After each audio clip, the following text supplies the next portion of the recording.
নমস্কাৰ বন্ধুসকল, মই হিৰেণ। আজি এই ভিডিঅ'ৰ উদ্দেশ্য হৈছে আপোনাৰ জন্ম লগ্ন তালিকাৰ তৃতীয় স্থানত সূৰ্যদেৱৰ স্থিতিৰ ফলত আপুনি কেনেধৰণৰ ফলাফল লাভ কৰিব তাৰে সম্পূৰ্ণ তথ্য আপোনাক এই ভিডিঅ'টোৰ জৰিয়তে আগবঢ়োৱা হৈছে। প্ৰথমে মোৰ চেনেলটো আপোনালোকে ছাবস্ক্ৰাইব কৰি ল'ব, যাতে মোৰ পিছৰ ভিডিঅ'বিলাক আপোনালোকে সহজে লাভ কৰিব পাৰে। লগতে মোৰ ভিডিঅ' যদি ভাল লাগে তেন্তে লাইক আৰু শ্বেয়াৰ কৰিব, কমেণ্ট কৰি আপোনালোকৰ মনৰ ভাৱ প্ৰকাশ কৰিব। এতিয়া আহোঁ মূল বিষয়লৈ। আজি এই ভিডিঅ'ৰ উদ্দেশ্য হৈছে আপোনাৰ জন্ম লগ্ন তালিকাৰ তৃতীয় স্থানত সূৰ্যদেৱৰ স্থিতিৰ ফলত আপুনি কেনেধৰণৰ ফলাফল লাভ কৰিব তাৰে সম্পূৰ্ণ তথ্য আগবঢ়োৱা। ইয়াত আপুনি এই সূৰ্যদেৱৰ স্থিতিৰ ফলত তাৰ শুভ অশুভ আৰু সকলো ফলাফলৰ বিষয়ে আপুনি গম পাব। এতিয়া আমি আগবাঢ়োঁ ইয়াৰে সম্পূৰ্ণ তথ্য জানিবলৈ। এতিয়া আপুনি জানক সূৰ্যদেৱৰ স্থিতিৰ ফলত আপোনাৰ তৃতীয় স্থানত থকা সূৰ্যৰ যি গুৰুত্ব, সেই গুৰুত্বৰ বিষয়ে প্ৰথমে জানি লওক। বৈদিক জ্যোতিষৰ গণনা অনুসৰি ৰাশিফলৰ তৃতীয় ঘৰটোৱে সেই ব্যক্তিজনৰ ক্ষেত্ৰত যোগাযোগৰ দক্ষতাক বিশেষভাৱে সূচায়।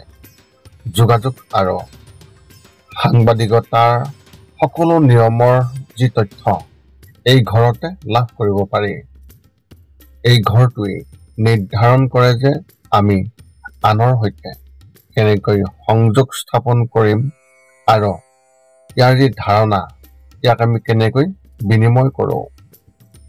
ৰাশিফলত এই ঘৰৰ আধিপত্য দেখা যায় যে বিভিন্ন যোগাযোগৰ ধৰণ যেনে telephone, media, television, radio', mobile, social media, telegraphy ইত্যাদি। এই ঘৰত সূৰ্যদেৱৰ উপস্থিতিয়ে সেই ব্যক্তিজনক যোগাযোগশীল কৰি তোলে। তৃতীয় স্থানত সূৰ্যদেৱৰ দ্বাৰা যি প্ৰভাৱ, সেই প্ৰভাৱিত ব্যক্তিসকলে ভ্ৰমণ কৰি ভাল পাব, যাৰ ফলত তেওঁলোকৰ সন্তুষ্টি আৰু স্থিতি লাভ হ'ব। এতিয়া আপোনালোকে জানি লওক যে তৃতীয় ঘৰত থকা সূৰ্যদেৱৰ দ্বাৰা আপুনি আপোনাৰ ব্যৱসায়ত আপুনি কেনেধৰণৰ প্ৰভাৱ বিস্তাৰ কৰিব পাৰিব। আনৰ প্ৰতি যি মনোভাৱ, সেয়া উচ্চ শিক্ষা বা শিক্ষা, নিজৰ প্ৰতি অনুভৱ আৰু মনোভাৱ। তৃতীয় স্থানত সূৰ্যদেৱৰ যি শুভ প্ৰভাৱ।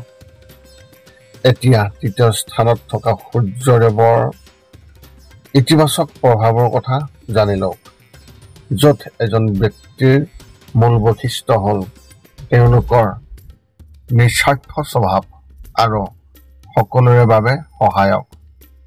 জন্মৰ পৰাই এক অন্তৰ্নিহিত হৈ থকা যি বৈশিষ্ট্য, এনে ব্যক্তিয়ে স্বাভাৱিকতে এই গুণসমূহক বিশেষভাৱে প্ৰদৰ্শন কৰে আৰু তেওঁলোকে নিজৰ পৰিয়াল আৰু বন্ধু বান্ধৱীৰ সৈতে এক অতি ঘনিষ্ঠ আৰু বিশেষ বন্ধন ভাগ কৰে। তেওঁলোকক সহায় কৰিবলৈ তেওঁলোকে সকলো প্ৰচেষ্টা চলায়। তৃতীয় স্থানত থকা সূৰ্যদেৱৰ দ্বাৰা প্ৰভাৱিত ব্যক্তিসকলৰ মন অতি উন্নত আৰু তীব্ৰ হৈ থাকে। তেওঁলোকৰ বৌদ্ধিক ক্ষমতা অতি চোকা আৰু তেওঁলোকৰ উচ্চাকাংক্ষাও যথেষ্ট উচ্চ। ইহঁতৰ ইচ্ছাশক্তিও অতি প্ৰবল, যাৰ বাবে ইহঁত আত্মনিৰ্ভৰশীল হৈ পৰে। তৃতীয় স্থানত থকা সূৰ্যৰে যদি ইতিবাচক প্ৰভাৱ পেলায়, তেন্তে সেই ব্যক্তিসকলে সকলো বাধা আৰু প্ৰত্যাহ্বানৰ মাজেৰে অগ্ৰগতি অব্যাহত ৰাখে। তেওঁলোকৰ চিন্তা আৰু প্ৰচণ্ড অতি স্পষ্ট, আৰু এই স্পষ্টতাই তেওঁলোকৰ আত্মবিশ্বাস বৃদ্ধি কৰে। নিজৰ ইচ্ছামতে যি সাধন কৰিবলৈও অতি পাকৈত। তদুপৰি যিসকল ব্যক্তিৰ ৰাশিফলত সূৰ্য তৃতীয় স্থানত অৱস্থিত, তেওঁলোকৰ বাবে জ্ঞান আৰু বুদ্ধিমত্তাৰ গুৰুত্ব তেওঁলোকৰ বাবে অতিশয় গুৰুত্বপূৰ্ণ। তৃতীয় স্থানত থকা সূৰ্যদেৱৰ উপস্থিতিৰ দ্বাৰা প্ৰভাৱিত ব্যক্তিসকল সদায় নতুন নতুন কথা শিকিবলৈ আৰু পৰীক্ষা নিৰীক্ষা কৰিবলৈ অতি আগ্ৰহী হৈ থাকে। তদুপৰি বিভিন্ন ঠাই আৰু পৃথিৱীৰ প্ৰতি তেওঁলোকৰ এক অনন্য দৃষ্টিভংগী আছে যদিও বিভিন্ন ধাৰণা, সংশ্লেষণ আৰু আৱিষ্কাৰৰ প্ৰতি তেওঁলোকৰ আগ্ৰহ আছে। তৃতীয় স্থানত সূৰ্যক স্থান দিয়াৰ লগে লগে সেই ব্যক্তিয়ে গণিত আৰু বিজ্ঞানতকৈও নাটক বা কলাত্মক পৰিৱেশনৰ প্ৰতি অধিক প্ৰৱণতা দেখুৱাব পাৰে।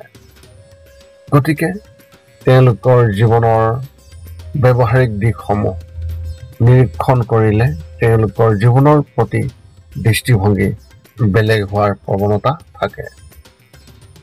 প্ৰেম, বিবাহ বা বিবাহিত জীৱনৰ সমস্যাৰ সমাধানৰ বাবে তৃতীয় স্থানত সূৰ্যৰ অশুভ প্ৰভাৱৰ বিষয়েও আপোনালোকে জানিব লাগিব।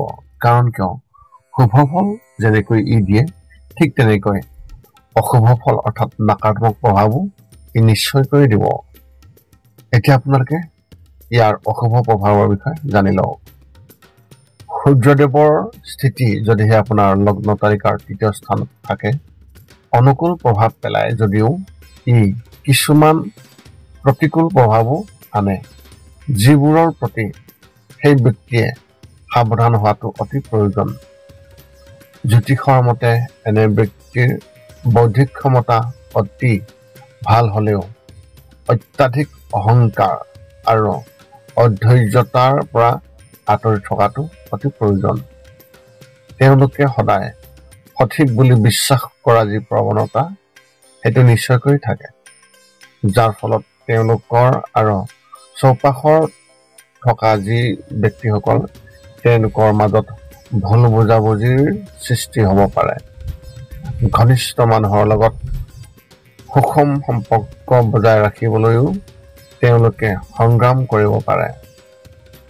তৃতীয় স্থানত সূৰ্যদেৱৰ উপস্থিতিৰ লগে লগে ব্যক্তিসকলে আনক সহায় কৰা যি প্ৰৱণতা তাৰ বাবে নিজকে বিপদত পেলাব পাৰে,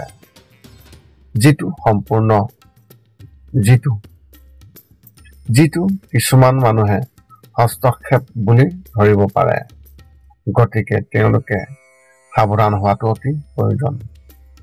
আনক সহায় কৰাৰ আটাইতকৈ উত্তম উপায় হ'ল প্ৰয়োজন সাপেক্ষেহে সহায় কৰা। তৃতীয় স্থানত সূৰ্যৰ প্ৰতিকূল প্ৰভাৱৰ বাবে ব্যক্তিসকলে নিজৰ শৈক্ষিক অৰ্হতা আৰু বৌদ্ধিক ক্ষমতা প্ৰদৰ্শন কৰাৰ সময়ত সজাগ হৈ থাকিব লাগিব আৰু সেইবোৰৰ আড়ম্বৰপূৰ্ণভাৱে প্ৰদৰ্শন কৰিব নালাগে। যদি তেওঁলোকে এই দিশটোৰ প্ৰতি গুৰুত্ব নিদিয়ে তেন্তে ই সেই ব্যক্তিসকলৰ সুনাম ক্ষতি কৰিব পাৰে। কেৰিয়াৰ আৰু বৈবাহিক জীৱনৰ তৃতীয় ঘৰত থকা সূৰ্যৰ যি প্ৰভাৱ তাৰ বিষয়ে জানি লওক। আপোনালোকে প্ৰথম এতিয়া আপোনালোকৰ কেৰিয়াৰ ক্ষেত্ৰত জানি লওক। জ্যোতিষৰ দৃষ্টিকোণৰ পৰা তৃতীয় স্থানত সূৰ্যদেৱৰ প্ৰভাৱৰ বাবে সেই ব্যক্তিয়ে কৃতিত্ব, সন্মান, প্ৰশংসা বা নেতৃত্ব লাভ কৰিব পাৰে। সূৰ্যৰ অনুকূল প্ৰভাৱৰ ফলত এই ব্যক্তিসকলে চৰকাৰী বা প্ৰশাসনিক সেৱাত চাকৰি বা সুবিধা লাভ কৰিব পাৰে। তদুপৰি তৃতীয় স্থানত সূৰ্যদেৱৰ দ্বাৰা প্ৰভাৱিত ব্যক্তিসকলৰ অতি সাহস আৰু অতি ধৈৰ্য আৰু প্ৰজ্ঞাৰে নিজৰ জীৱনৰ অসুবিধাসমূহ সমাধানৰ বাবে প্ৰচেষ্টা চলায়। কৰ্মৰ প্ৰতি থকা নিষ্ঠা আৰু অনুশাসিত দৃষ্টিভংগীৰ বাবেও তেওঁলোকে সামৰিক সেৱাত যোগদান কৰিব পাৰে। বৈবাহিক জীৱনৰ ক্ষেত্ৰত কেনেধৰণৰ প্ৰভাৱ তাৰে প্ৰভাৱৰ বিষয়ে জানি লওক। তৃতীয় স্থানত সূৰ্যদেৱৰ প্ৰভাৱৰ বাবে সেই ব্যক্তিসকলে বিবাহৰ পিছত অধিক ধৰ্মীয় আচৰণ গ্ৰহণ কৰাৰ প্ৰৱণতা থাকে। বিবাহৰ পিছত তেওঁলোকৰ সৌভাগ্যৰ যথেষ্ট উন্নত ঘটে, যাৰ ফলত জীৱনত বিভিন্ন শাৰীৰিক আৰু বস্তুগত আৰাম লাভ কৰে।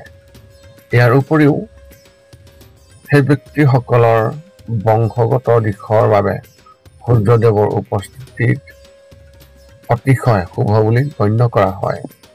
তৃতীয় স্থানত সূৰ্যদেৱৰ দ্বাৰা প্ৰভাৱিত ব্যক্তিসকল নিজৰ সম্পৰ্কত নিষ্ঠাৱান আৰু বিশ্বাসযোগ্য হয়।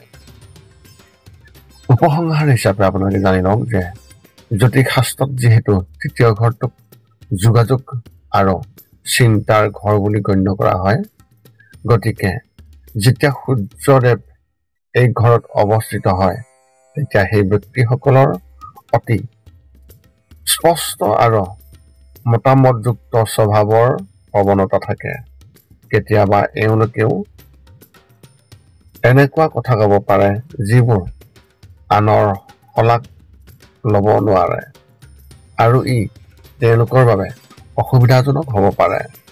গতিকে জ্যোতিষৰ উপদেশ অনুসৰি এইবোৰ বিষয়ত তেওঁলোকে অতি সতৰ্ক হোৱাটো অতি প্ৰয়োজন। এই আছিল এই লগ্ন তালিকাৰ তৃতীয় স্থানত সূৰ্যদেৱৰ উপস্থিতিৰ ফলত আপুনি কেনেধৰণৰ ফলাফল লাভ কৰিব তাৰে সম্পূৰ্ণ তথ্য আপোনালোকৰ আগত আগবঢ়ালোঁ। যদি মোৰ ভিডিঅ'টো ভাল লাগিল তেন্তে লাইক, শ্বেয়াৰ, কমেণ্ট কৰিব আৰু চেনেলটো ছাবস্ক্ৰাইব কৰি থ'ব, যাতে পুনৰ আমি অন্য এটা ভিডিঅ'ত আপোনাৰ লগত সম্পৰ্ক ৰাখিব পাৰোঁ। যদি আপোনাৰ মনত এতিয়া জ্যোতিষ সম্বন্ধীয় কিবা প্ৰশ্ন আছে তেন্তে আপুনি আমাক এই ভিডিঅ'ৰ তলত কমেণ্ট কৰি আপোনালোকৰ প্ৰশ্ন আমাক অৱগত কৰক আৰু আমি আপোনালোকৰ প্ৰশ্নৰ উত্তৰ দিবলৈ আমি সকলো সময়তে সাজু আছোঁ। পুনৰ লগ পাম অন্য এটা ভিডিঅ'ত। আজিলৈ ধন্যবাদ।